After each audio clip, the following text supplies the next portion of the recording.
Podemos começar? Passados os trâmites iniciais, vocês já sabem, hoje é Rousseau.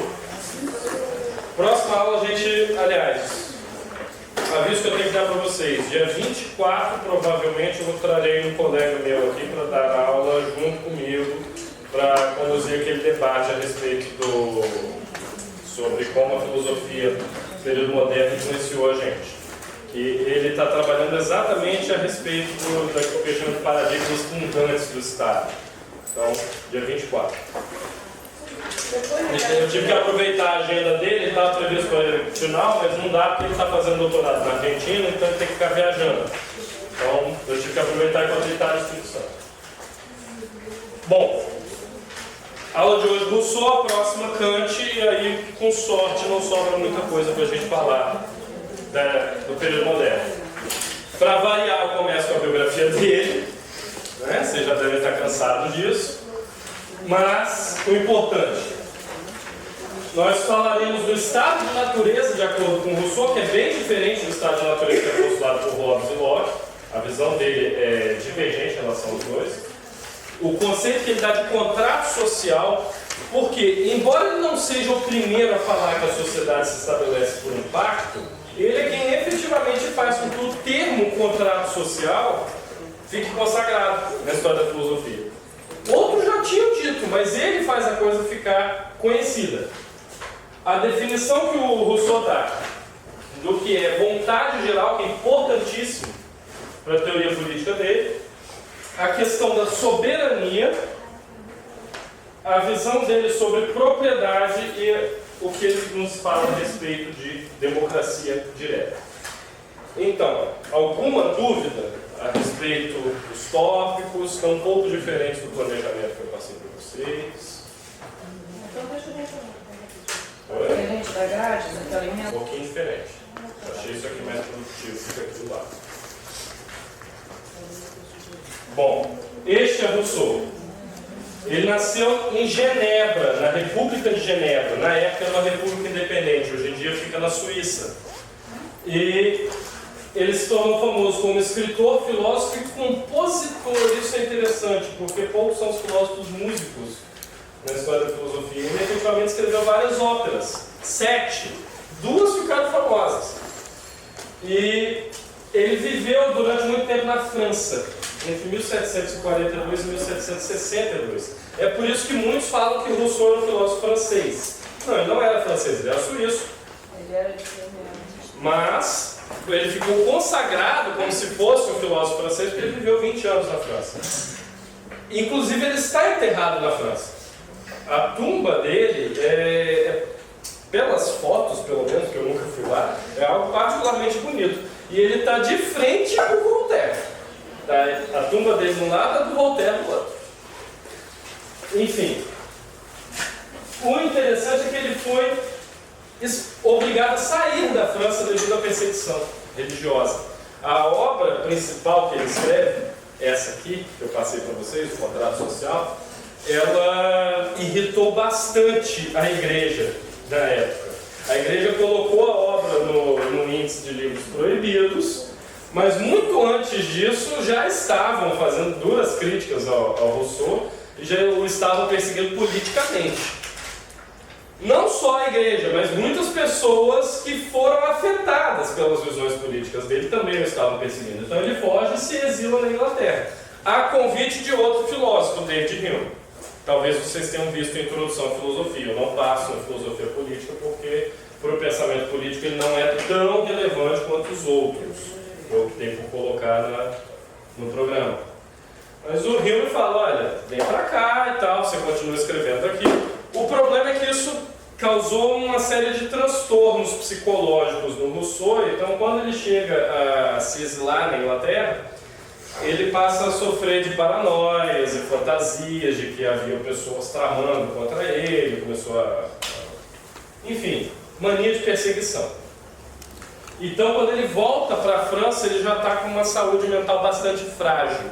Ele consegue ser meio que protegido de um dos nobres de lá, e ele passa o final da vida dele inteira em isolamento, sem sair do castelo. só escrevendo. Inclusive algumas das obras dele ele jogou fora, porque ele escrevia, às vezes ele publicava, às vezes ele deixava guardado, mas de vez em quando alguma pessoa que ele mencionava em alguma das obras ficava sabendo que ele estava escrevendo algo, aí falava, poxa, Rousseau, não publica esse negócio não, vai prejudicar e tal, não quero essa exposição pública, não quero aparecer na filmagem. Aí ele ia lá e jogava fora, e não publicava.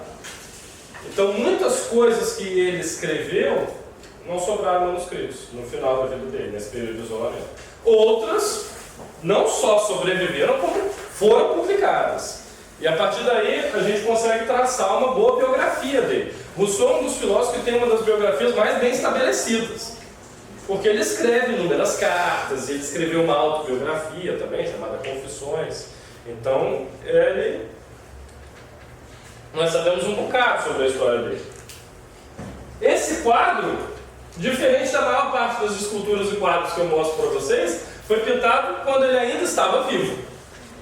Então, pensem que deve ser um retrato bastante fiel de como o sujeito era. Foi pintado em 1753 por Maurice Quentin de Latour. Está no Museu Antoine Lecuvier, na França. Por isso que às vezes o confundem com um filósofo francês, apesar de ele ser suíço. Inclusive ele tinha uma admiração tão grande pela República de Genebra que ele assinava suas obras como Rousseau, o de Genebra. Ele tinha um orgulho nacionalista muito forte. E no contrato social, vocês devem ter percebido, aqueles que leram o texto, que ele elogia até cansar a organização política do local onde ele veio. Ele, inclusive, era... Isso é interessante. Ele não era um membro da classe alta, ele nasceu em uma família de classe média. O pai dele tinha sido relojoeiro, o avô tinha sido relojoeiro, era uma tradição de família.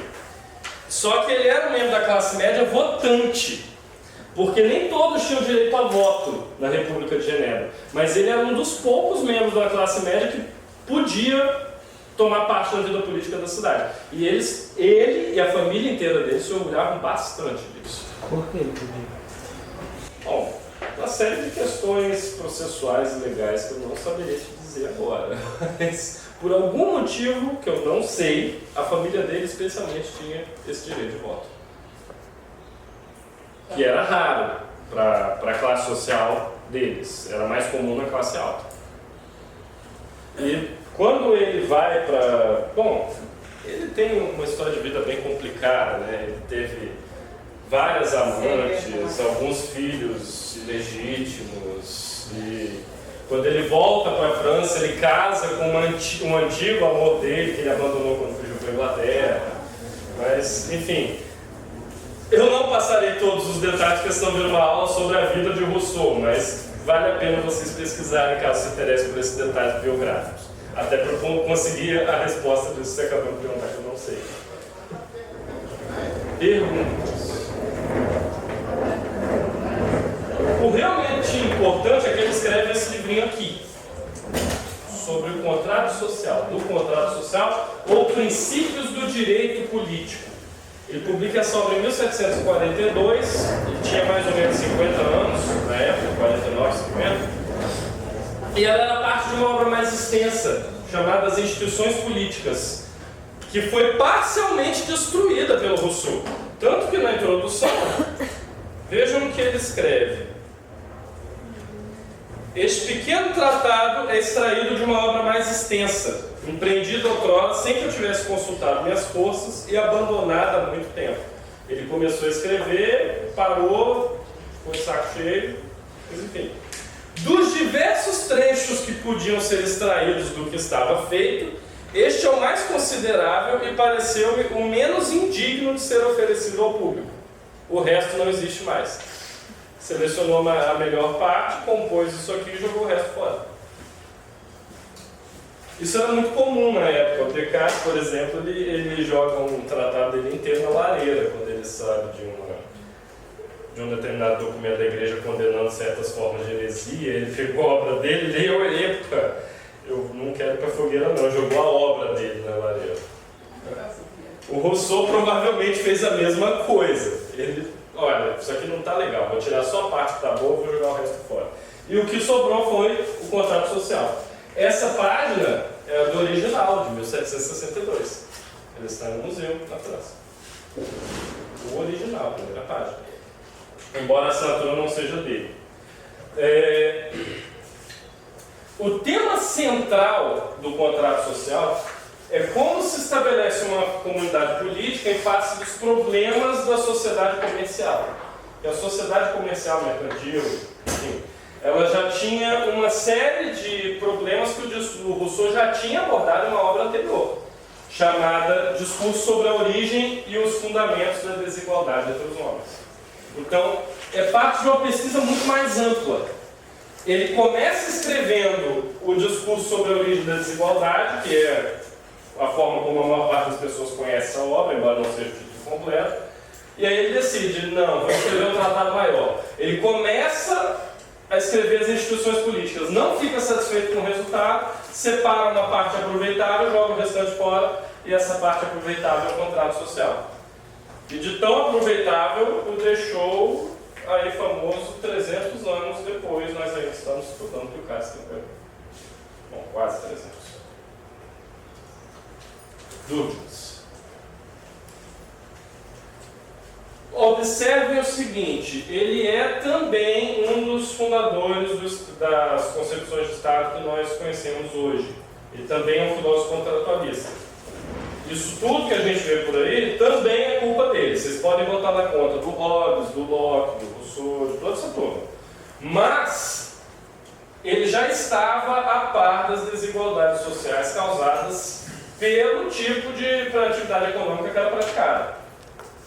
Hoje em dia, você fala qualquer coisa do tipo, olha, concentração de riqueza gera problemas sociais, gera, por exemplo, criminalidade. Você fala isso numa rede social para você ver o resultado. Dependendo dos amigos que você tem, seu Petralha é comunista, isso, aquilo, não sei o que, esquerdopata, blá blá blá blá blá blá blá blá, você está defendendo o stalinismo.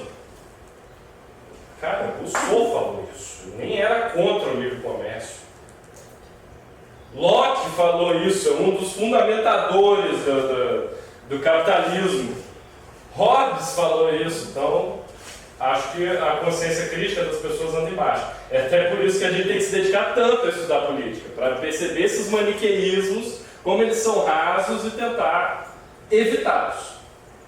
Ou pelo menos instruir, se possível, não só evitá-los, mas instruir as pessoas que caem nesse discurso raso. Isso é tarefa de todos nós. Perguntas do PBA? Antes de você entrar nessa questão da desigualdade entre os homens, que é uma teoria central desse livro, você vai falar do estado de natureza para o Rousseau? Embora não vá focar na origem da desigualdade, vou focar no estado de natureza propriamente dito. Por sinal, é por onde a gente começa. Bom, estado de natureza. Quem teve filosofia no ensino médio aqui? Levanta a mão. Tá. Porque a obrigatoriedade da filosofia no ensino médio é algo recente. Então, nem todo mundo que está na universidade hoje teve filosofia no ensino médio. Além, é claro, dos demais problemas que nós estamos acostumados ao sistema de ensino brasileiro. Muitos professores de ensino fundamental e médio, vocês vão encontrar isso até gente que deveria ser especialista falando, afirmam que o Rousseau é o cara que fala que em estado de natureza as pessoas são boas, são bons selvagens. Isso é mentira, o Rousseau nunca falou isso. Tá? Que fique claro aqui. O negócio do bom selvagem é mentira. O que o Rousseau realmente fala? Que, primeiro, ele critica o Hobbes. Ele já vai na veia e olha, Hobbes estava errado. Hobbes imaginou que as pessoas já socializadas sem a sociedade. E aí é claro que aquilo que ele chama de estado de natureza seria um estado de completa barbárie. Então, segundo Rousseau, Hobbes imagina pessoas já socializadas vivendo fora da sociedade que foram criadas, e isso gera um erro na análise dele. Hobbes está errado. O que o Rousseau fala? Na verdade, no estado de natureza, as pessoas não são nem boas nem ruins. Em estado natural, o ser humano não constrói relações, ele não estabelece relações entre, por exemplo, objetos. Todos os seus desejos são relativos ao corpo. O homem não pensa. O homem é um animal em estado de natureza. A alma irascível Como? a parte irascível Do Platão. Por aí. desejo. Mas para o Platão você não tinha como eliminar o racional. Uma parte podia ser mais exacerbada que a outra, mas você não tinha como eliminar. Não seria nem irracível nesse caso, seria mais a concupiscente, para você estabelecer a analogia. Agora, para o Rousseau, o ser humano em estado de natureza é um animal como qualquer outro, tem seus desejos relativos ao corpo, enfim. Ele não constrói relações entre as coisas. Então ele é amoral, ele não tem noção do certo e errado. O ser humano no estado natural ele não sabe o que é bom, nem mal, nem ruim. Enfim. É simples, né? Agora, em estado de natureza, o ser humano não é nem hostil e nem inclinado a formar uma sociedade. O que isso significa? Se o Hobbes acreditava que o ser humano era hostil à sociedade, e por isso era necessário que ela fosse imposta como um ente externo, para promover a agregação dos homens e assim promover a civilização, e o Locke afirmava que os seres humanos tendem a cooperar uns com os outros, sim. Então, os seres humanos são inclinados a formarem sociedades. O Rousseau está falando, nenhum nem outro. O ser humano em estado natural ele nem é propenso a gerar civilizações e nem avesso a isso. O ser humano em estado de natureza é um animal, como qualquer outro. Ele não constrói relações complexas desse tipo. Mas espera aí, então como é que surge essa história de bom selvagem? Que todos não vão ser injustos com os meus colegas, mas muitos professores de ensino médio falam, não, para o Hobbes o ser humano em estado de natureza é o lobo do outro homem, ele é a guerra de todos contra todos, enquanto que para o Rousseau é o bom selvagem, o homem é bonzinho. Por que esse erro, se o Rousseau não falou nada disso? Bom, existiu um poeta britânico chamado John Dryden que escreveu uma peça chamada A Conquista de Granada em 1772, mesmo ano em que foi publicado o Contrato Social. E essa peça inaugura todo o movimento literário do bom selvagem, que é aquela coisa do sujeito primitivo, pré-civilizado, que eles consideravam na Europa como sendo bonzinho, bom, moralmente justo, virtuoso, que é uma visão romantizada de como eles viam a América colonizada. De que os índios, tanto os índios daqui, da América do Sul, quanto os da América Central e da América do Norte, eram todos bonzinhos, lindos, cheirosos, nunca cometeram nenhum ato moralmente injusto. Então, esse movimento literário começou a engrenar logo depois disso aqui ser publicado, ao mesmo tempo. E como Rousseau era um escritor profissional, ele não era só filósofo, ele não era só músico, mas ele efetivamente escreveu peças, escreveu contos, enfim, todo tipo de coisa, romances, começaram historicamente a atribuir isso a ele, de forma errônea, sendo que ele nunca defendeu esse método do bom selvagem.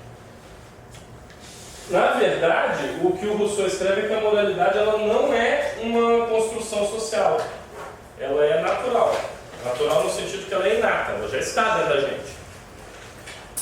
E ela é uma consequência de uma aversão que o ser humano tem ao sofrimento, que é uma aversão instintiva, da qual surgem os sentimentos de compaixão ou de empatia. Então, é aquela história. Você vê alguém caindo de cabeça aqui, abrindo a testa, um machucado do tamanho ali no cimento, lá fora. Você vai se sentir mal com isso, você vai doer em mim. Aí você começa a sentir empatia pela pessoa. Você começa a se colocar no lugar dela. Você sente compaixão pela pessoa. Quando você vê, você já está tratando do ferimento da pessoa. Pelo menos pessoas normais são assim. Sim, é difícil. Antes você tinha falado que para Rousseau o homem é um animal, simplesmente no seu estado de natureza, e amoral. Uhum. Ou seja, não tem nem noção noção do certo e do errado, não sabe determinar. Mas como depois ele diz que a moralidade é natural e inata? Porque há vários estágios de desenvolvimento do homem, de acordo com Rousseau. Ele fala de diversos estágios. O primeiro estágio, o menos desenvolvido, é aquele totalmente amoral. Nos estágios posteriores, o que acontece? Aí o ser humano começa a sentir empatia, compaixão, etc. O que gera essa moralidade natural no ser humano, que aí sim vai gerar uma tendência gregária. Porque acaba se relacionando com o próprio corpo dele, né? Que antes ele postulava aquilo da questão do corpo mesmo do que da moralidade em si. Exatamente. Rousseau é interessante que ele é um dos filósofos que ele parte do corpo para construir a nossa concepção de sociedade, a nossa concepção do que é social. E já que, adiantando isso, né, esses sentimentos de empatia e compaixão são compartilhados com os animais também. Os animais sentem empatia. Você pode ver que de vez em quando, sei lá, você tem um bando de cachorrinhos abandonados. Minha avó tinha uma porca que criava cãezinhos abandonados. O filhote está lá sem mamar e tal, e a porca ia lá e dava de mamar para eles. Então, o Rousseau, provavelmente observando casos similares a esse, ele fala, olha, o ser humano, nesse caso, ele tem empatia, ele tem compaixão, porque ele é um animal e, como os outros animais, ele tem esse sentimento de aversão ao sofrimento alheio. E ele usava isso para alegar o quê? Esse estágio de selvagens que os escritores desse movimento literário, do Bom Selvagem, estavam alegando que existia entre nós aqui na América, os índios não civilizados, na verdade seria o terceiro estágio do desenvolvimento humano. Existiam vários outros.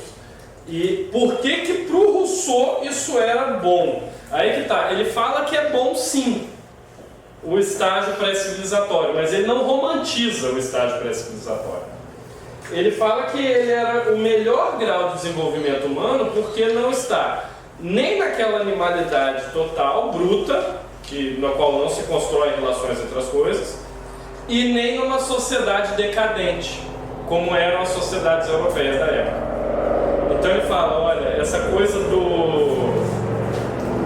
desses homens pré-civilizados, não pré-civilizados, mas assim, os índios americanos, eles tinham uma sociedade boa, embora não perfeita, justamente porque eles estavam nessa justa medida, nesse justo meio aristotélico entre uma sociedade pré-civilizada, que não tem nada, que é cada um por si, e uma civilização hedonista, decadente, que está se desagregando. É difícil entender assim, um pouco isso, porque se é por essa questão da empatia, da versão instintiva mesmo, de se manifestar como...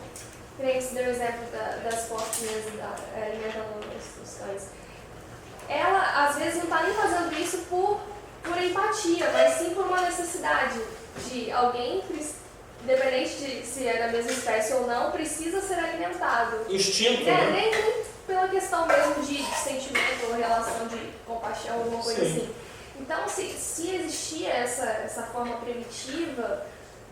Assim, parece que é difícil entender a linha que separa onde ele começou a ter essa relação de empatia e onde ele não tinha essa relação. Vocês já assistiram um filme? Ele é bem antigo, mas eu sei que até hoje alguns professores ainda passam em sala de aula. Eu acho que é A Guerra do Fogo, A Conquista do Fogo, algo similar a isso. Já? Isso, sobre a evolução humana, e tem toda aquela coisa de... Enfim, eles botam o ser humano quase animalesco, meio amacacado, e até o dia, lá no final do filme, quando descobre o beijo na boca. Quando descobre o sexo de frente com o outro. E isso cria toda uma série de sentimentos na espécie que permitem depois o surgimento da sociedade. A tese do autor, ela é um pouco controversa, convenhamos. É aquilo que você está colocando, essa tese do Rousseau de empatia é controversa. Mas se nós pegarmos escala de desenvolvimento biológico, neuronal mesmo, há um ponto a partir no qual determinados seres vivos eles simplesmente começam a cooperar. Eles começam a sentir algo pelos membros da própria espécie. Vai saber o que é, porque é até um estágio bem anterior de desenvolvimento em relação à maior parte dos seres vivos que nós estamos observando. Mas, pelo menos de maneira geral, embora ele possa ter errado nos específicos, pelo menos na generalidade ele provavelmente acertou. Em algum ponto, algo faz com que os seres humanos se tornem gregários, e a partir de então eles constroem a sociedade. Pelo menos isso. Não precisa necessariamente ser aquela tecnologia que ele atribuiu, compaixão, empatia, até porque eu mesmo acho que nesse ponto ele provavelmente está errado. Mas algo importante para a gente considerar também é que o cara escreveu isso em 1762. Se você imaginar que teoria evolutiva não existia, que a biologia como a gente conhece hoje não existia, porque, se eu não me engano, isso é... Bom, me falham as datas agora, mas se não for anterior, é mais ou menos na mesma época que o Lamarck aparece. Então, para o grau de desenvolvimento científico que eles tinham na época, está até muito bom. Está até bem razoável. Mais questões? Professor, eu só fiquei em dúvida no começo que ele fala de volta à natureza. É isso mesmo? Isso que você acabou de falar, quando ele falou de volta? É. O Rousseau, ele não é confuso só nessa parte que a Letícia colocou, ele é confuso em vários pontos. Vocês vão perceber que quando ele fala do contrato geral, ele fala de consenso e não unanimidade, mas o que vem a ser consenso, ele fala de consenso da maioria, a terminologia dele é complicada. Essa volta à natureza, ele está basicamente dizendo o seguinte, olha, a humanidade se desenvolveu, criou o pacto social, criou o contrato social e a partir de então teve um desenvolvimento diferente. Ele julga esse contrato como injusto ou pelo menos mal feito. Então o que ele está falando é voltar a um estágio pré-contratualista para renovar esse contrato melhor formulado e então continuar seguindo o rumo. Ou, se isso for impossível, porque ele, pelo menos, parece em vários pontos, dá a entender que sabe que isso é impossível, não dá para simplesmente desfazer a civilização e fazer de novo, tentar aproximar o pacto que a gente tem atualmente desse estágio inicial para que possamos devagarinho ir melhorando a sociedade. Eu fiquei imaginando assim, eu falei, será que ele é contra o desenvolvimento da humanidade? E quando fala de volta à natureza, eu falei, será que é isso que ele quis dizer? Não, mas ele é ambíguo mesmo nesse ponto. Ele era muito naturalista, muito arcade, muito romântico. Inclusive o romantismo é um movimento literário da época. Então ele é influenciado, necessariamente. A tumba dele, que eu mencionei lá em Paris, eles fizeram uma estátua com o Rousseau no meio de um monte de passarinho, de árvore, não sei o que, justamente por causa disso. Porque ele dá essa impressão de ser excessivamente romântico em relação a temas relativos ao mundo natural e tal. Mas a ambiguidade é exatamente isso. Vamos retornar ao início do contrato, reformular o contrato e fazer de novo. Se não der para reformular, se não der para voltar, né, já que impedir o desenvolvimento tecnológico, por exemplo, é impossível, vamos reformulando o contrato aos poucos para ele ficar cada vez melhor e poder se aproximar daquilo que a gente teria feito sabendo hoje daquilo que nós sabemos. Sim, Débora. É ele que falou sobre o direito ao ócio? Foi o Rousseau? Não recordo. Tem uma parte aqui no texto que fala assim, para Rousseau, ao contrário de Hobbes, é no estado de natureza que se encontra o homem livre, um coração em paz e um corpo de boa saúde. O homem que satisfaz facilmente as poucas necessidades elementares e não respira senão sossego e liberdade. Quer apenas viver e ficar ocioso. Pois é, esse é o selvagem, entre muitas aspas, do Rousseau. Olha, tem todas as suas necessidades atendidas, porque afinal não tem muitas. Ele exalta, né, Ele exalta em partes. Também é uma exaltação. É uma exaltação, mas é uma exaltação parcial. Ele está ciente de que isso é pré-civilizatório. Ele sabe que não é a proposta política que ele quer. Isso é um estágio pré-político. Mas ele sabe que nesse estágio pré-civilizatório, as pessoas elas não têm muitas preocupações, elas são efetivamente felizes.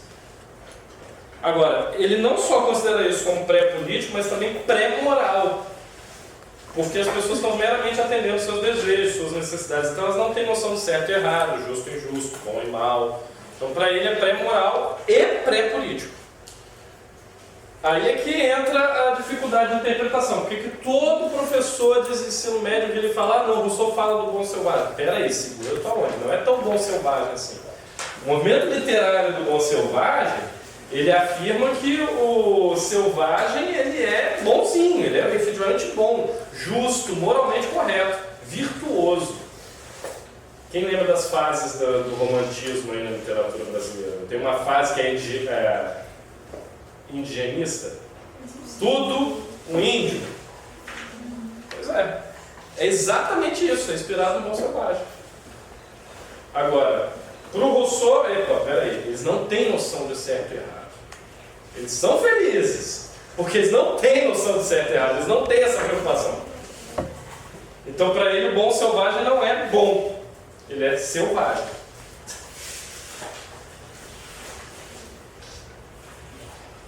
Fui claro, não sei se eu me expressei bem. Ele se refugiava muito, ele se isolamento, quando era perseguido, tudo isso influenciou um pouco. Esse estado de natureza dele, ele dizia que um homem livre era naturalmente por quê? Porque isso que satisfazia ali, ele não tinha descanso, que era o ócio, o estado do corpo e o sexo. Para ele isso não influenciava na questão das relações. Depois é que veio a questão da relação com as leis, que é o contrato. Então há duas separações aí, uma nesse estado natural do homem e depois com as leis. Sim. E é interessante que vários filósofos que tiveram histórias de vida parecida apresentaram concepções similares. O Thoreau, por exemplo, ele se refugia numa casa no meio do mato, ele escreve a mesma coisa, totalmente naturalista. Ele se influencia também. O Heidegger com seus passeios lá na Floresta Negra, ele, tudo bem, não é tanto assim, mas ele rejeita a técnica, ele tem todo um quê de crítica à sociedade constituída como tal. Então, sempre aparece assim.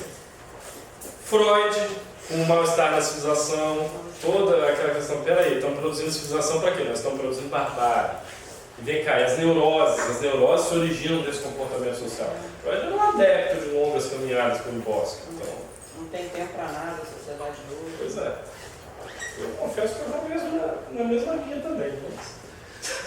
Estou sem tempo. Enfim, vai ficar um pouco mais claro, eu espero, a partir de agora. O que é esse contrato social do qual o Rousseau fala? Já tinha mencionado para vocês na aula do Hobbes, na aula do Locke. O tema volta em Rousseau. Vai voltar em todos esses pensadores desse período. Por isso que eles são chamados de contratualistas. Eles só falam desse raio desse contrato.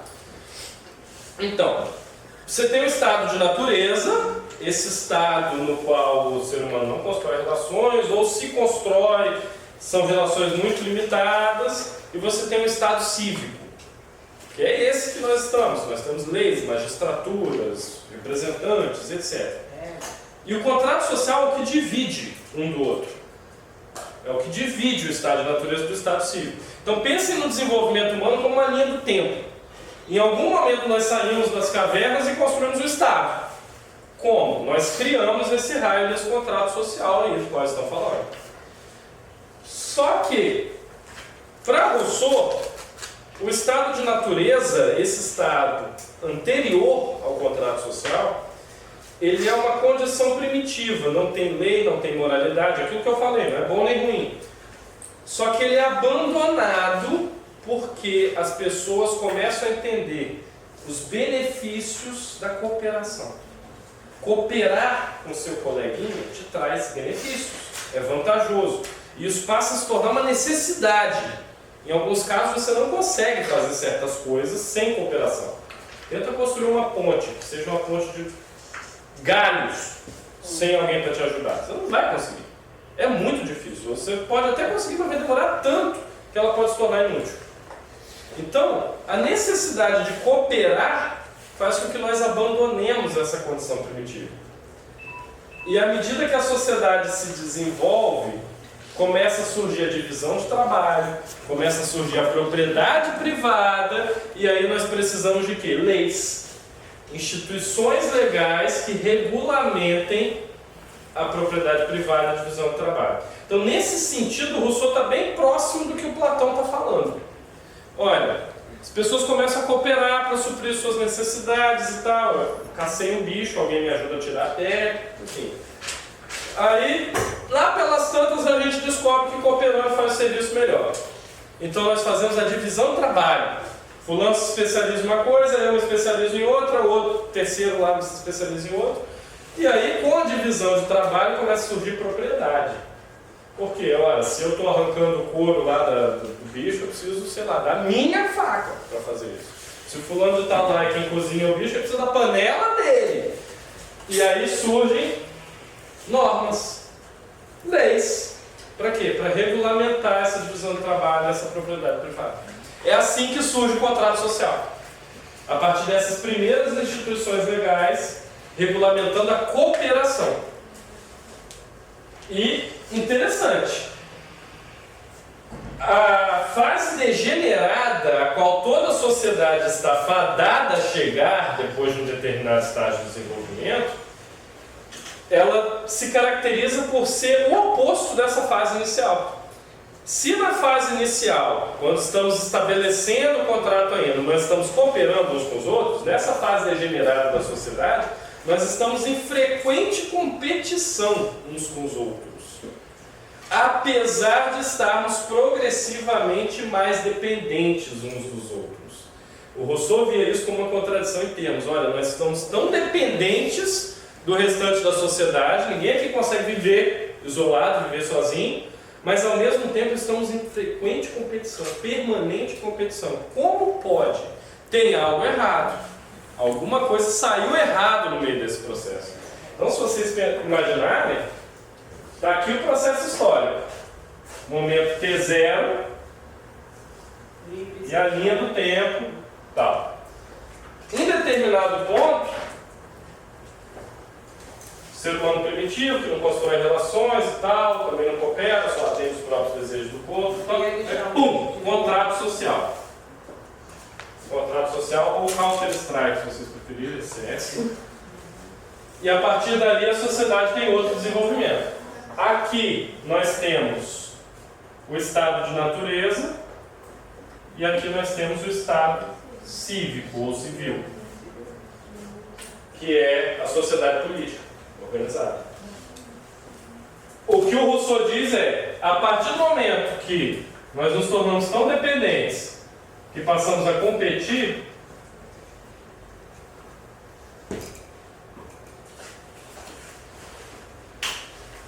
algo deu errado. Alguma coisa não saiu como esperado.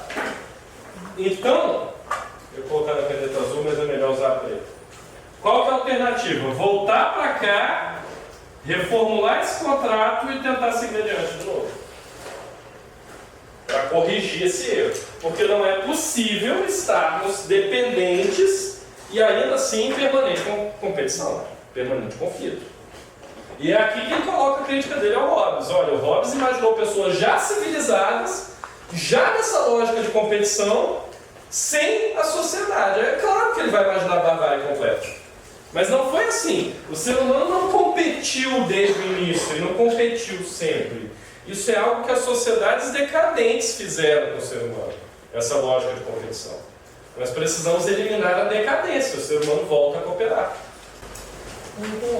Exato. Porque quando surgiu também, todo mundo era igual, né? Não tinha diferença. Estava começando, não era... Inclusive ele usa essa mesma frase.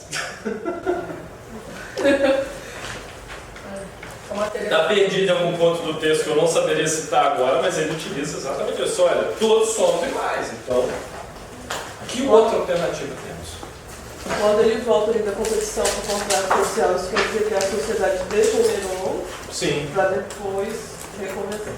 Tem que reiniciar. Agora, isso é o seguinte, não pensem que Rousseau era ingênuo e acreditava que seria possível abandonar tudo reconstruir a sociedade do zero. Ele sabia que não. Mas ele estabelece isso como referencial teórico dele. Olha, o ideal seria implodir tudo e começar de novo. Vamos resolver os problemas desde o início. Já que não dá para fazer, já que não dá para atingir esse ideal, vamos paulatinamente reformulando este contrato de forma que a sociedade se torne mais justa. Então, ele está ciente do problema conceitual que isso aqui apresenta, mas ele quer isso aqui como um método, como ideal a ser atingido, não como uma prática de fato. Questões?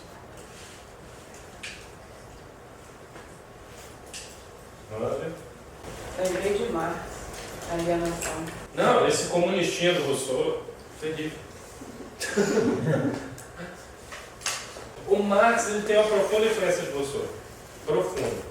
É interessante que o Marx, isso é uma crítica que muitos fazem a ele meio sem perceber, que não é uma crítica, na verdade é um elogio. Marx desenvolve toda a teoria dele em cima do que falaram Platão, Rousseau, Locke em partes, Adam Smith e David Ricardo. Ele desenvolve tudo a partir desses autores. Claro, ele acrescenta novas coisas. Aí a crítica rasa que você ouve, ele copiou tudo dos contratualistas e dos primeiros economistas liberais. Não, ele copiou. Ele entendeu e desenvolveu um pouco mais. Então, no final das contas, a genialidade dele reside em ter aproveitado a tradição, que é onde reside a genialidade de todo esse pessoal. Aristóteles aproveitou tudo que Platão disse e acrescentou um pouco. Cícero aproveitou tudo que os gregos disseram, acrescentou um pouco. Aí veio Maquiavel, todos eles aproveitaram tudo que foi dito antes e acrescentaram um pouco. O Rousseau não é diferente, tanto que ele cita nominalmente o Hobbes, o Montesquieu. Tem trechos que ele fala, Montesquieu disse isso. Hobbes disse aquilo. Eu acho que aquilo está errado, por causa de aproveitar a tradição. Se engana quem pensa que todo filósofo está desconexo do mundo. Quem pensa que o filósofo está desconectado da história, dos outros pensadores que vieram antes dele, é quem estudou filosofia com livro de autoajuda. Assim, tem frase para botar no Facebook. O filósofo tem um contexto histórico, ele é influenciado pelo ambiente em que ele vive, ele influencia o ambiente em que ele vive e ele é influenciado por toda a tradição filosófica anterior. Ah, mas um não cita o outro. Aqui, ó, que não cita. Aristóteles cita os sofistas, cita Platão, Cícero cita Aristóteles, Dante cita também os gregos, Rousseau cita o Hobbes, e fala, mas um filósofo não cita o outro, até Nietzsche, até Hegel, raríssimos serem citados. É porque não leu. Não leu o original, não leu o livro. Perguntas, eu fiquei meio nervoso. É aquela frase que eu ouvi falando, nada se cria, tudo se transforma. Desde lá você. Por sinal, é um grande conhecedor de filosofia também. Ele tira isso dos pré-socráticos. Enfim, isso cria uma dupla pressão. Esse problema da competição, ele cria uma pressão que ameaça tanto a liberdade quanto a sobrevivência de cada um. E, de acordo com Rousseau, quando os homens se unem na sociedade civil, por meio desse contrato social, as reivindicações do direito natural são abandonadas. Por quê? Porque com o contrato é possível obter, ao mesmo tempo, autopreservação e liberdade. Então o problema todo está aqui, ó. Essa geração de leis que regulamentam a propriedade privada do seu trabalho, ela começa a ameaçar tanto a liberdade quanto a sobrevivência. Porque se essas leis forem mal feitas, vai acontecer exatamente isso que ocorreu nas civilizações que se degeneraram. A gente começa a ficar dependente do outro, mas ao mesmo tempo competir com o outro. Então isso ameaça a nossa liberdade e a nossa sobrevivência também. Por quê? Bom, a ameaça à liberdade está óbvia, porque nós somos compelidos à competição. E a ameaça à sobrevivência, porque quanto mais nós competimos, menos gregários nos tornamos. E como nós somos altamente dependentes do outro, a sobrevivência fica ameaçada. Alguém ia me perguntar algo? Não, assim, é mais ou menos o que acontece mesmo hoje em dia, olhando assim. eu não acredito muito que filósofos têm bola de cristal. Então, se você imaginar que isso já estava acontecendo naquela época, que ele escreveu algo que já estava acontecendo naquela época, e até hoje nós ainda não aprendemos a lição, tem algo de muito errado com a gente. Porque nós poderíamos ter consertado lá atrás. Olha, realmente o cara está certo, está acontecendo. Não, a gente espera chegar até o ponto que está hoje para olhar para trás e, pô, o cara escreveu isso 250 anos antes. A gente continua fazendo a mesma besteira. Mais questões? Então, para resolver esse problema, essa dupla ameaça, a nossa sobrevivência, a nossa liberdade, nós precisamos criar a sociedade civil por meio do contrato social.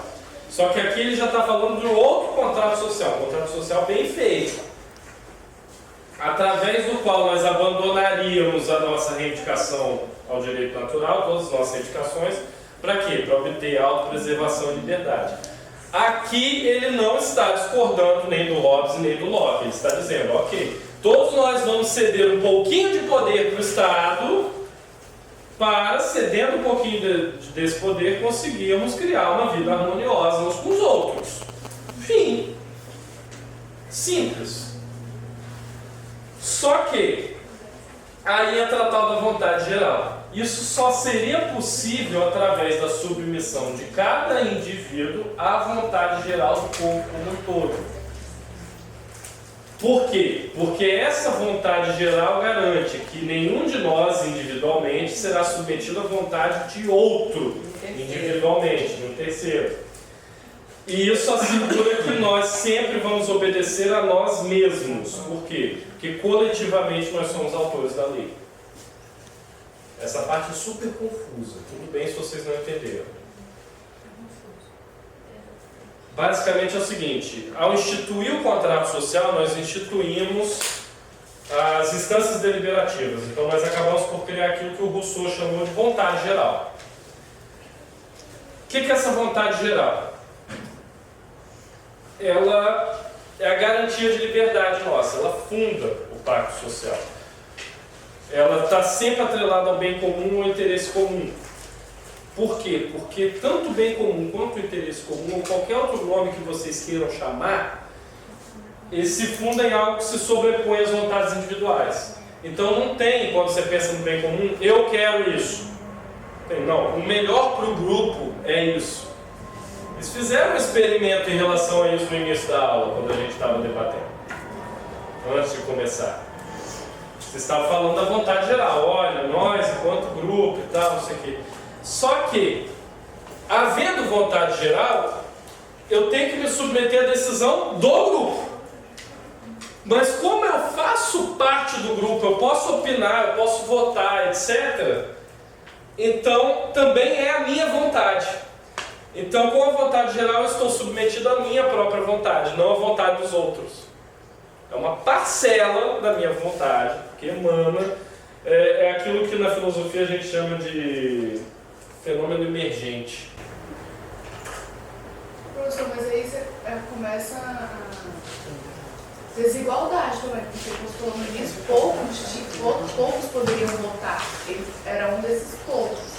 Então, a vontade geral, na verdade, não iria ser estabelecida, porque só iria votar pelo interesse daqueles que votam. Mas aí é que está a parte interessante. O Rousseau percebe isso e ele estabelece uma série de salvaguardas para evitar que a vontade geral se tornasse aquilo que ele mesmo chamou de ditadura da maioria. Que ele sabia que na cidade dele poucos votavam, a família dele era uma das poucas que votava. Mas, o que acontece? Ele, no contrato social, está defendendo a extensão desse direito para todos. Então, isso já é um ponto. Segundo, ele é bem categórico em afirmar que a vontade geral, ela não é a soma de interesses particulares. Então, eu quero uma coisa, você quer outra coisa, o Antônio quer outra, você quer outra, aí a gente faz o quê? Junta tudo e faz uma lista. Não, isso não é vontade geral. Vontade geral é a capacidade de decidir entre todas aquelas, aquilo que é melhor para o interesse coletivo, para o bem comum, no meio da deliberação. isso é algo muito interessante, porque lá no seminário, onde nós discutimos as manifestações do ano passado, tal, o que um dos palestrantes mencionou foi que quando chegaram para ele com um grupo de pessoas que estavam se manifestando, com uma pauta que tinha 19 páginas, um calhamaço de 19 páginas, com reivindicações. Queremos isso, aquilo. Aquilo não é vontade geral, aquilo é somatória de interesses particulares, por isso a pauta ficou tão extensa. Se você aplicar a lógica do Rousseau àquele momento, aquilo é uma soma de vontades particulares. As pessoas não entenderam que numa instância deliberativa você tem que extrair poucas coisas que beneficiem a todo mundo, e não uma miríade de coisas que vai atender todo mundo em cada desejo particular que aquela pessoa tem. Isso é algo que muitos movimentos sociais não compreendem. Sim. Isso aí tá ligado que ele fala de diferença entre vontade de todos e vontade geral? Isso. Sim. Um é privado. Um é privado e a outra está associada ao bem público. Qual que é o privado de todos? Sim. Vontade de todos, nesse caso, até ele mesmo pede desculpas no livro por falta de terminologia para se expressar. Ela é a soma da vontade de cada um, de todos que são membros daquele grupo, são as vontades particulares. Já a vontade geral é aquilo, ele efetivamente cunha o termo para dar a ele uma acepção técnica, a vontade geral é aquilo que emana da deliberação do conjunto. Do coletivo, se vocês quiserem usar uma expressão bem corrente. O conceito hoje poderia ser democrático, né? Sim. A vontade de todos. Exatamente. Aí é que está. Eu até separei um pedaço para ler para vocês, porque esse pedaço é especialmente enigmático. Deixa eu ver, tem uma aqui. Capítulo 3. Se a vontade geral pode errar. Na página 45. Segue-se do que precede que a vontade geral é sempre reta e tende sempre à utilidade pública, mas não que as deliberações do povo tenham sempre a mesma retidão. Todos querem sempre o próprio bem, mas este nem sempre é compreendido. Nunca se corrompe o povo, mas ele com frequência é enganado e só então parece querer o que é mal. Você lê isso, você fica, o que raios ele está falando? Aí você faz o que? Você lê mais um pouco, né? Com frequência há muita diferença entre a vontade de todos e a vontade geral, que ela mencionou agora. Esta considera apenas o bem comum, enquanto a outra prende-se ao interesse privado. A outra aqui é a vontade de todos, é que está mais distante na frase. Não sendo senão uma soma de vontades particulares. Porém, se retirarmos dessas mesmas vontades os mais e os menos que se destroem mutuamente, resta como soma das diferenças a vontade geral.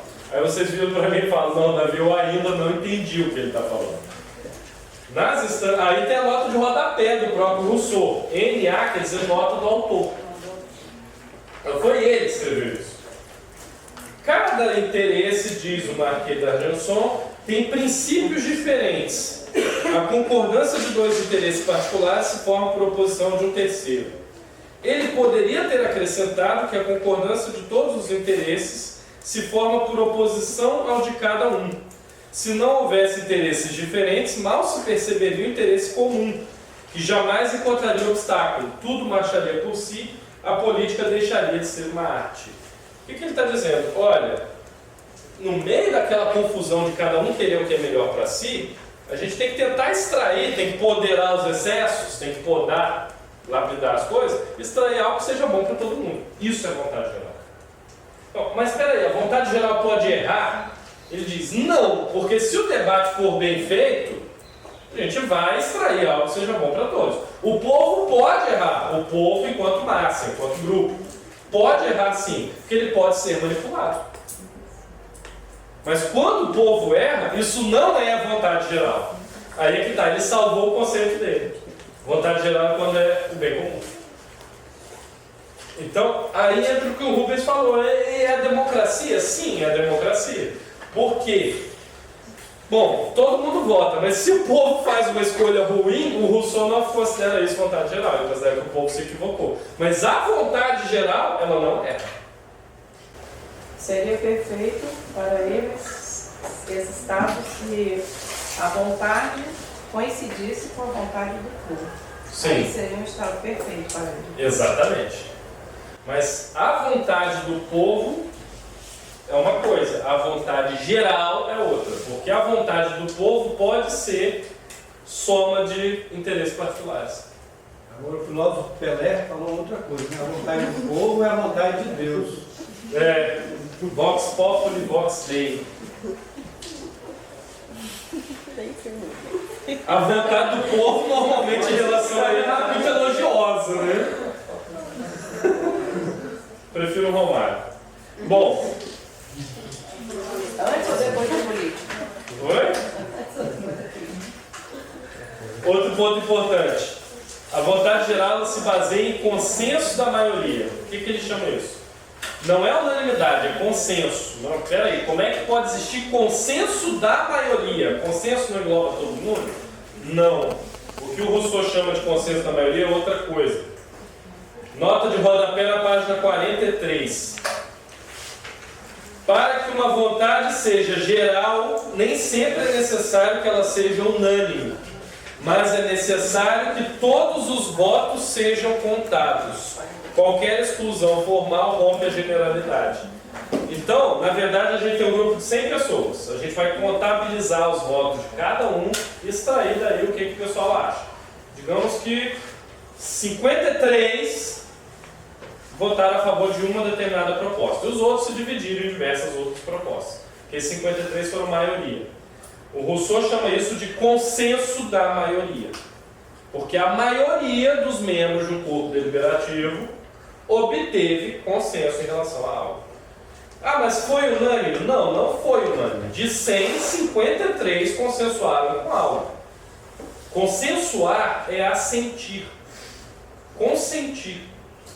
Então, consenso vem de consentir. Significa que você concorda. Não significa que nós sejamos unânimes. Não. Então, para existir vontade geral, não é preciso ser unânime. É preciso concordar. É isso que às vezes pega. Porque nós usamos a palavra hoje em dia de uma forma ligeiramente diferente do que a origem etimológica dela. Então, na Assembleia, por exemplo, assim, para ver se eu entendi, na Assembleia dos Professores, foi para ter ou não a greve, foi um consenso da maioria para não ter? Exato. O consenso da maioria, cerca de 80% votaram contra a greve. Mesmo olhando quem os contrários. Isso. E aí é que está. Para o Rousseau, a minoria tem que aceitar. Por quê? Porque ela foi ouvida na instância deliberativa. Então, depois de você expor todos os seus argumentos, ainda se as pessoas não concordaram com você, sinto muito. Não é o bem geral. Não é a vontade geral. Não representa o bem coletivo. Mas aí que está. Você é representado porque você é ouvido, mesmo sendo parte da minoria. Por isso que ele fala que não pode errar. Que não é errado, porque elas sabiam. Sim, elas estão informadas. Estão informadas e também desejam. Interessante que ele faz uma crítica muito severa de que onde imperam as vontades individuais, ocorre o fim do contrato social. Por quê? Porque ninguém se entende. Cada um quer aquilo que é melhor para si. É igual ao Senado, por exemplo, tem um projeto de lei. Um projeto de lei da extensão dos ciências sociais e psicologia na educação. O texto do projeto foi em votação unânime, mas na hora de votar, nem todos votaram e nem tinha voto suficiente para votar. Tá vendo? Exatamente. A votação foi unânime, mas na hora de votar. O texto foi unânime, na hora de votar, mesmo para nem tinha gente. Isso é muito frequente. Mas por quê? Porque às vezes os parlamentares estão preocupados com interesses individuais. Ao invés de ir lá votar a matéria, ele pensa: como eu vou prejudicar o fulano que escreveu o projeto que é meu adversário político? Aí não comparece, ninguém vota, o troço fica travancado. Às vezes acontece. Agora, para o Rousseau, se fosse implementado o que o Rousseau quer, esse problema não ocorreria. Por quê? Porque quando ele fala de vontade geral, ele está falando de democracia direta. Todo mundo se representa. Você não elegeria um representante para falar por você. Então, nesse ponto, aí procede uma crítica que vários outros filósofos fazem ao Rousseau. Rousseau é um saudosista. Ele está querendo voltar com a democracia grega.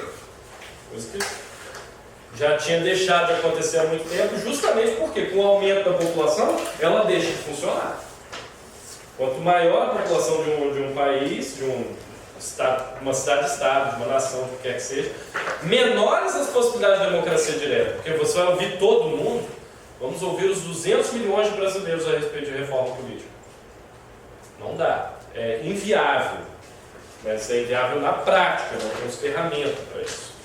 Aí cria-se a democracia representativa, que é uma contradição. O próprio termo já é contraditório. Democracia representativa é igual a desenvolvimento sustentável. Se há desenvolvimento, não é sustentável. Ponto. Você está extraindo alguma coisa de algum lugar. Fim. Se há democracia, ela não pode ser representativa, porque se você está sendo representado...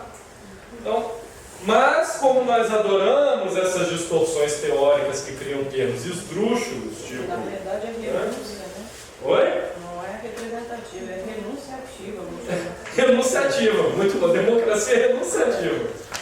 E mesmo que se eu tivesse que ouvir todos os brasileiros, jamais eu teria um consenso, até porque eu estava lá. Mas você precisa consenso da maioria só. Não, mas não pode ter vontade geral. Acho que não teria uma maioria, teria bastante divisão. Mas Estava lá, então... aí é que tá. Qual foi o termo que você usou, Tereza? Renunciativa.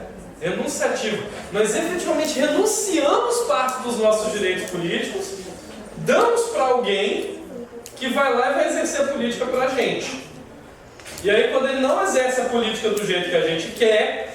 Não foi erro, porque a gente sabia. Não foi erro porque a gente sabia. A gente estava ciente. A gente estava ciente e ele ainda alega, olha, você é um dos meus eleitores, mas para a vontade geral da maioria dos meus eleitores, eu tenho que fazer isso aqui.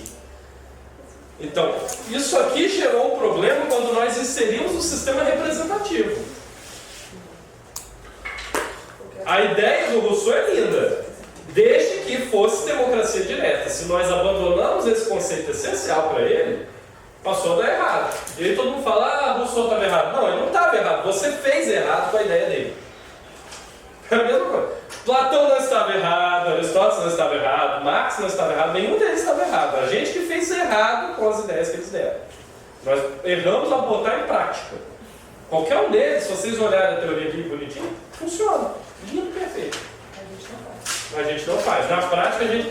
Não, vamos dar uma mexida nesse ponto aqui. Aí estraga tudo. Aí Estraga tudo. Sempre que a gente tenta consertar uma coisa que já está dando errado, não conserte. Deixa errado do jeito que está, você vai piorar o negócio. Já tentaram se explicar depois de devagar? Isso é pior. É o seguinte, eu posso tomar 20 minutinhos a mais hoje? Pode, à vontade. Vocês não têm sociologia. Então.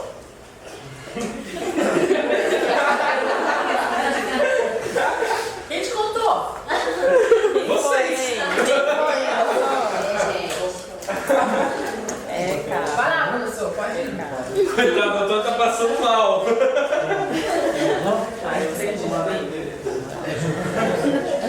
Então.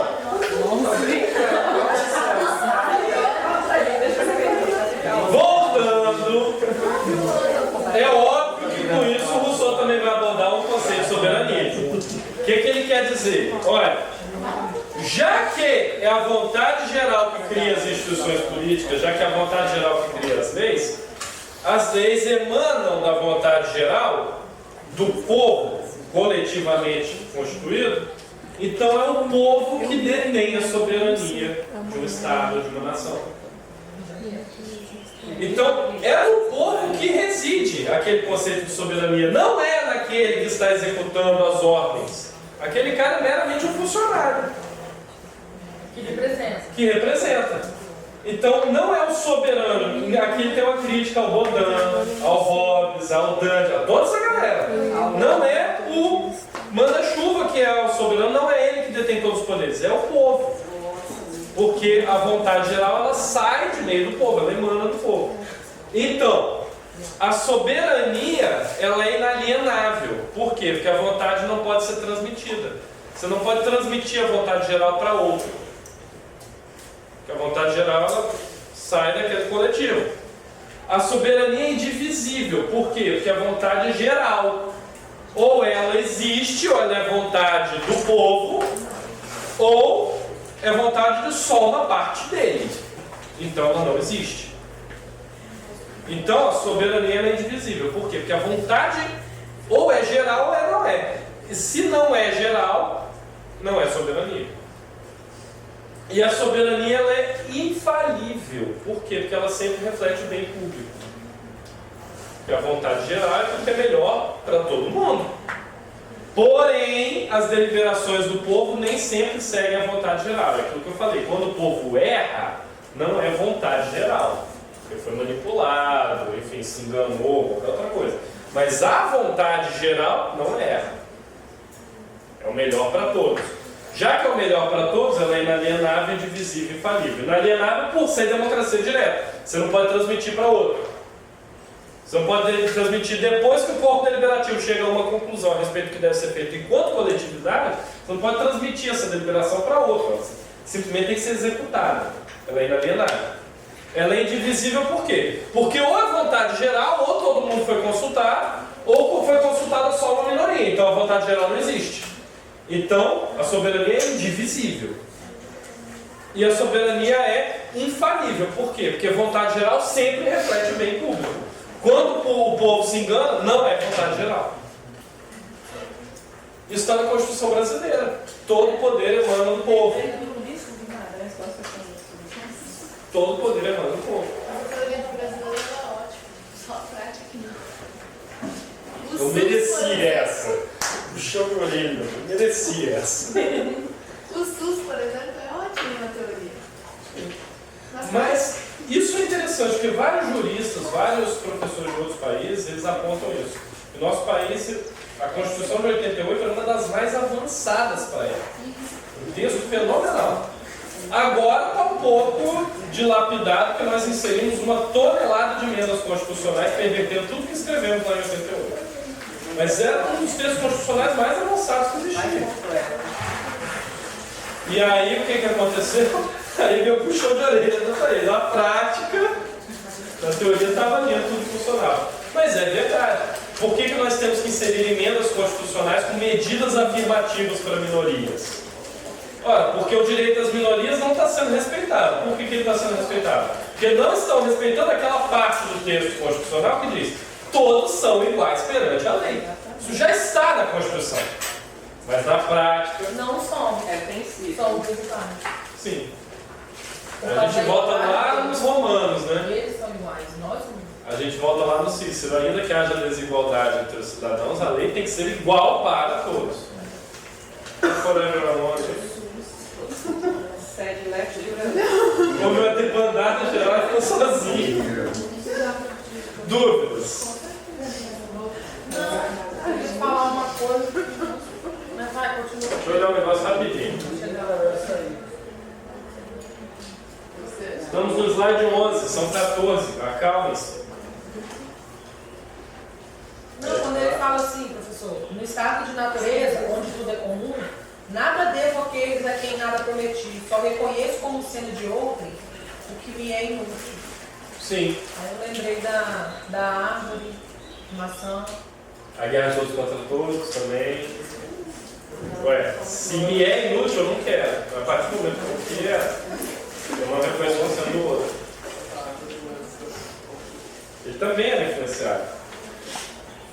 Já que você mencionou a questão da propriedade, para o Rousseau, a propriedade é raiz de todas as desigualdades e da desagregação do pacto social. Oh, meu Deus, ele é um comunista. Não, o comunismo não foi inventado ainda. Ele está simplesmente reconhecendo que propriedade é uma tomada de posse arbitrária. Vamos voltar ao exemplo da árvore. A árvore está ali sozinha, eu vou lá e arranco a pitanga. Foi esse o exemplo que a gente usou? Maçã. Maçã. Agora vai ser um cajá. Eu tirei um cajá da árvore. Fui lá, peguei.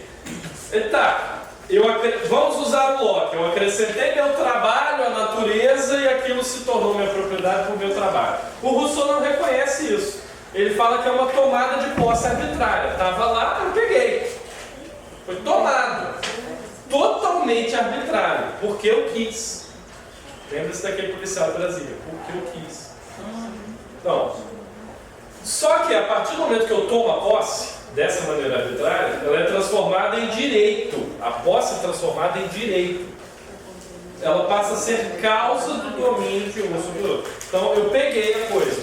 Aí alguém fala, poxa, por que você pegou? Porque eu posso, é meu direito. E aí se torna seu.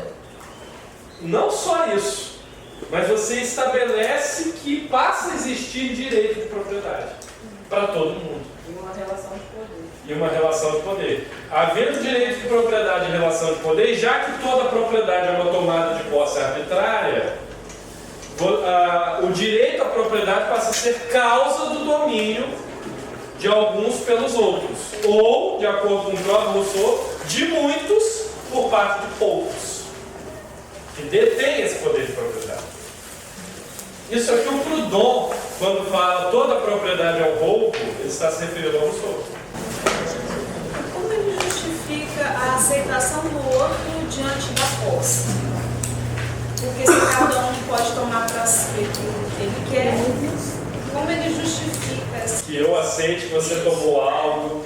Ele fala que em determinado momento alguém foi crédulo bastante para levar a sério a sua tomada arbitrária de posse. Acreditou que aquilo realmente era seu. Ele usa o mesmo argumento do Locke. A partir do momento que alguém cercou uma terrinha e o outro acreditou que aquilo procede, foi instituída a propriedade. Ele não se expressa nos mesmos termos. Isso que eu falei é o Locke. Mas o Rousseau fala, olha, o verdadeiro fundador da sociedade civil foi o primeiro a reclamar para si um pedaço de terra e receber a credulidade dos demais. Ou seja, só existe a propriedade porque os outros acreditam que há propriedade. Então, alguém foi mais esperto e alguém foi mais ingênuo. Falou e alguém fez aqui. Lembrei até do... Existe um ditado no Rio de Janeiro, tem alguém no Rio de Janeiro aqui? Ai, não fala não. Talvez você conheça esse ditado, Letícia. Todo dia um malandro e um otário saem de casa. Conhece? Se eles se encontram, fecham o negócio. Oi? Mas é só lá não, né? Não, mas o ditado é de lá. É, que eu percebo que aqui também. O ditado é de lá.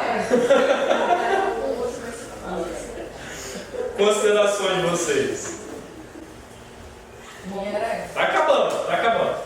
Então, moral da história. O que o Rousseau está propondo? Algumas coisas eu já adiantei.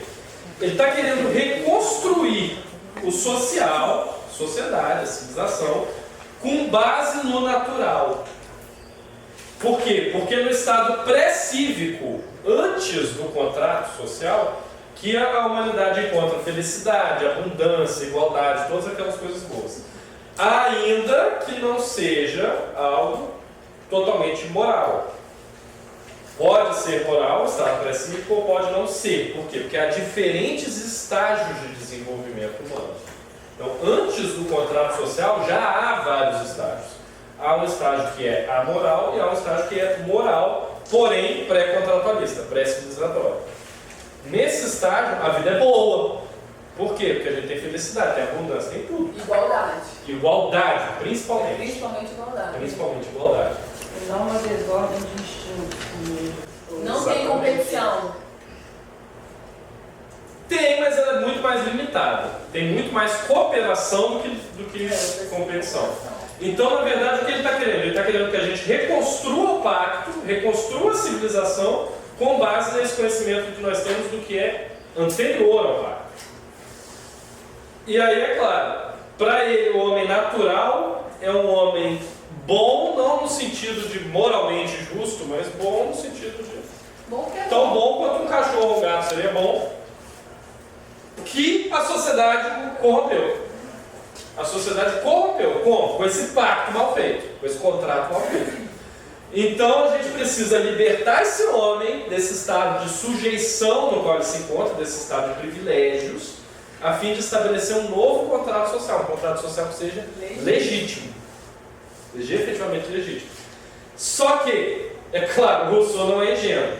Se isso não for realizável, se for impossível, nós devemos nos aproximar desse estado natural. Nós devemos fazer que o nosso estado cívico, nosso estado Estado aqui eu estou usando não como termo como sentido de Estado, nação, mas no sentido de maneira. Que essa nossa maneira de ser, esse nosso modo legal, se aproxime do estado natural.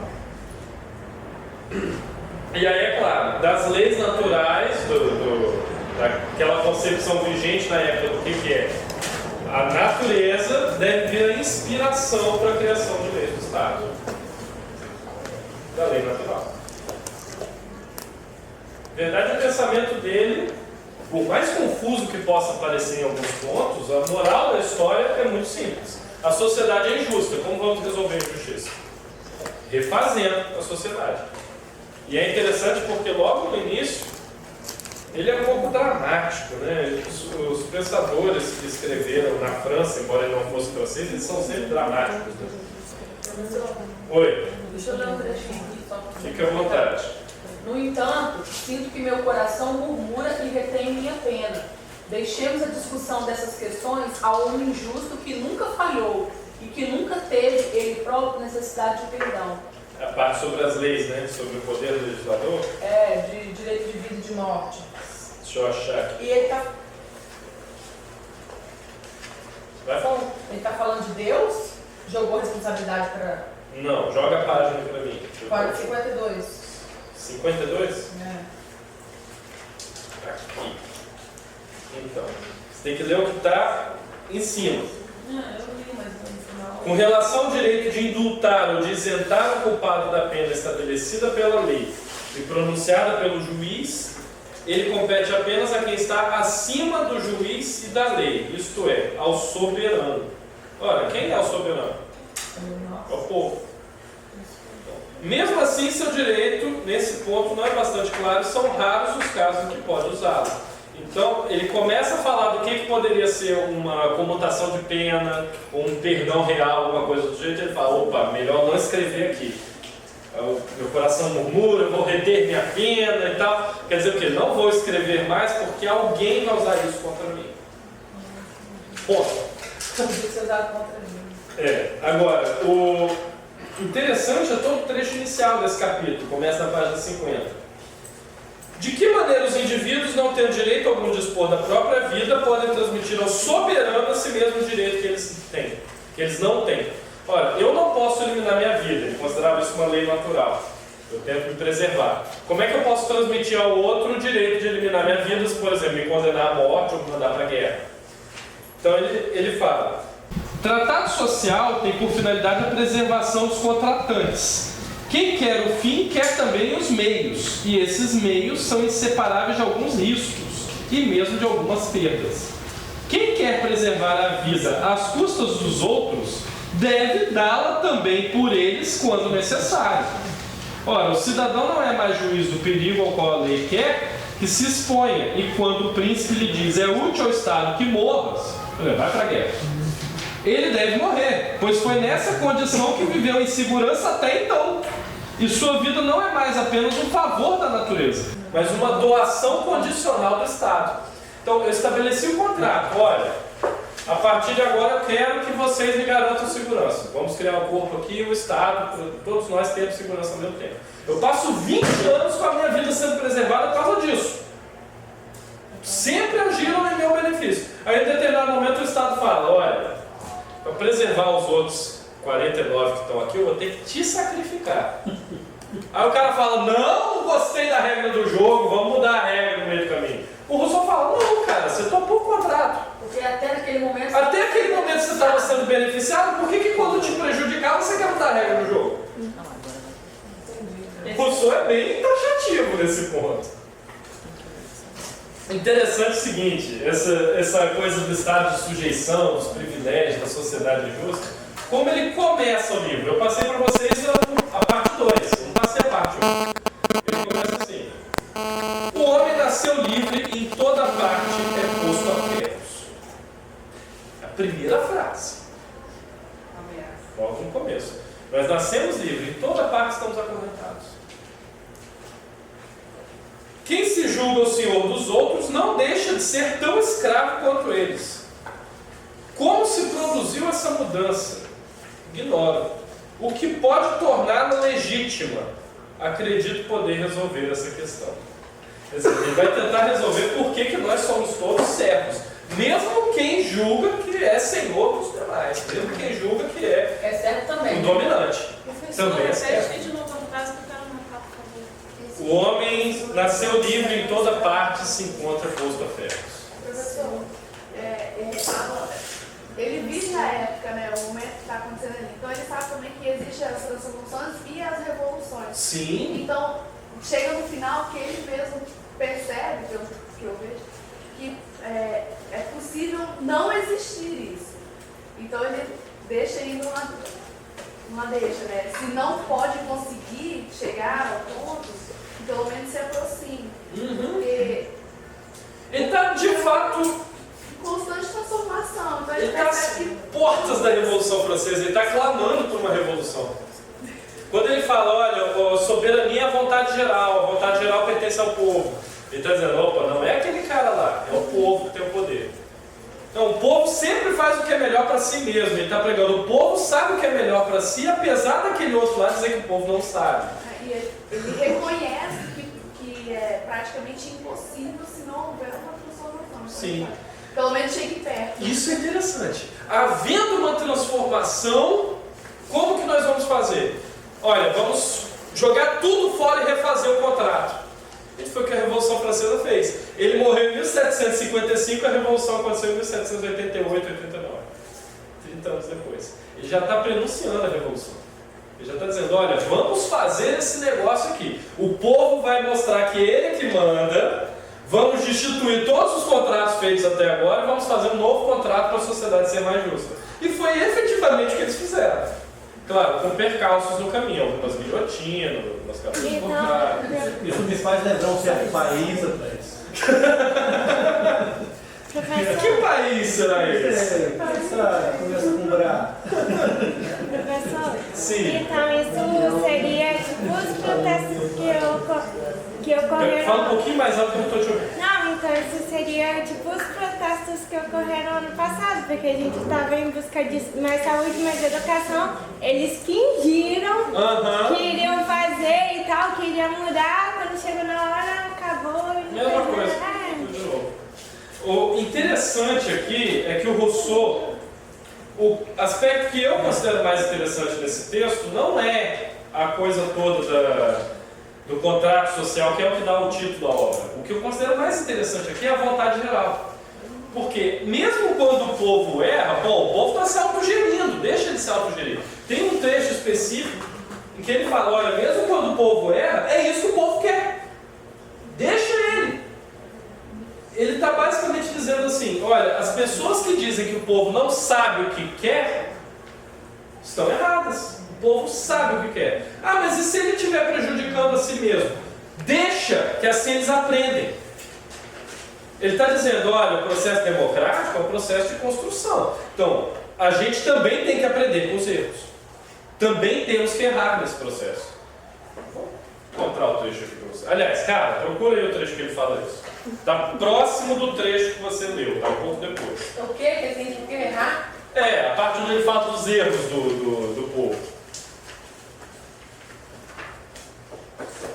Mas aí que está, atenção, enquanto ela está procurando, essa obediência às leis naturais, ela tem restrições. Por quê? Porque a plena e total liberdade, ela acarreta o direito de oprimir o outro. Nesse ponto ele está concordando com o Hobbes. Se todo mundo tiver liberdade total, a gente vai oprimir o outro. Então, a lei natural, o direito de eu fazer o que eu quiser, não é política, não é sociedade, não é democracia. Isso é, em parte, o direito de oprimir o outro. E o que ele está propondo? Esse retorno ao estado natural de uma maneira racionalizada. Não é simplesmente implodir a sociedade e todo mundo voltar a viver como índio. Não, de uma forma racional, de uma forma refletida. Para quê? Para sempre que as decisões entrarem em conflito com o nosso direito natural, o nosso direito de fazer o que quisermos, nós reflitamos e tomemos uma outra opção. Uma opção de cunho moral. Aí sim, nós vamos decidir com base no que é justo, no que é bom, não com base no que pode ser feito. Olha, eu posso fazer qualquer coisa aqui, eu posso dar aula nu. Justo para quem... Será bom? Não. Então eu faço uma opção moral. Muito ruim, né? Justo para quem e bom para quem? Para a vontade geral. Para aquele corpo deliberativo. Entendeu? E é interessante, por quê? Porque dessa forma a moral e a lei natural elas servem como impedimento, como impeditivo ao avanço do poder do Estado. O Estado não vai mais oprimir o cidadão do jeito que oprimia. Ou ainda, né? Por isso que eu hesitei. E aí eu não tanto, não, ou ainda faz. Ou ainda não faz. Essa opção de cunho moral evita que o Estado se torne tirânico. Olha, vamos reformular o contrato, mas sempre que entrar em conflito o meu desejo com a lei, eu vou optar pelo que é certo. Por quê? Porque agora eu não sou mais um selvagem que não constrói relações entre as coisas. Agora eu consigo estabelecer essas relações. Agora eu sei o que é certo e errado. Então eu posso escolher. Escolher para o bem comum. Sim. Vamos ver aqui se a vontade geral pode errar. O trechinho que eu estava procurando. Aí, é claro, ele vai colocar a importância do legislador como alguém que vai tentar conduzir o povo para o caminho correto quando o povo está tomando uma decisão estúpida. Quando cria, Mas, enfim. Para ordenar o todo ou dar a melhor forma possível à coisa pública. 69. Divisão das leis. Primeiro parágrafo. Para ordenar o todo ou dar a melhor forma possível à coisa pública, há diversas relações a serem consideradas. Em primeiro lugar, a ação do corpo inteiro sobre si mesmo, isto é, da relação do todo ao todo, ou do soberano ao Estado. E essa relação é composta daquela dos termos intermediários, como veremos adiante. As leis que regulam essa relação têm o nome de leis políticas, e são também chamadas de leis fundamentais. Não sem alguma razão se essas leis forem sábias. Pois, se em cada estado houver só uma boa maneira de ordená-lo, o povo que a descobriu deve ater-se a ela.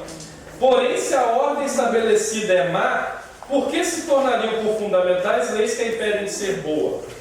Seja como for, o povo é sempre senhor de mudar suas leis, mesmo as melhores. Se lhe agrada fazer mal a si mesmo, quem terá o direito de pedi-lo? Então, se eu quiser aprovar a perseguição a negros e homossexuais, se a população brasileira decidir isso, eu vou fazer, desde que seja. Porque é isso que a população quer? Ela quer fazer mal a si mesma? Deixa ela fazer mal a si mesma, ela vai aprender errando. É o que ele fala, desde que seja. Muito radical. Não, desde que seja vontade geral. Desde que seja vontade geral, que é consenso da maioria. A maioria pode aprovar isso. Pensem nisso. Como a maioria está se comportando em relação ao nosso Estado. E é isso que está acontecendo. Depois fala que está ruim. Não, está ruim porque você quer. Está ruim porque todo mundo, a maioria quer. Todo mundo seria unanimidade. A maioria quer. Isso. Exato. Está ruim porque a maioria quer. Então você gosta do ruim. Acabou o ponto final. Quem pode pedir o povo fazer mal a si mesmo? Mas aí é que está. Depois leiam com mais atenção o trecho que ele fala do legislador. Ele faz um negócio que a figura do legislador é proteger o povo de fazer mal a si mesmo. O que em algumas partes entra em contradição com isso que ele acabou de dizer. Mas ele fala que ele entra em contradição em várias coisas no Sim. texto. Ele fala. Ele fala. Ele fala. Ele deve ter pensado também no Pilatos e Jesus, né? Sim, ele cita esse exemplo. E as formas de governo? Pois bem. Oi? E as formas de governo para ele? Não, isso vai aguardar o tempo. Próxima aula, ética kantiana, eu deixei o texto do Fábio Conde comparado para vocês, que eu já escaneei e já botei na pasta. Então, bom jogo a todos, vamos para casa.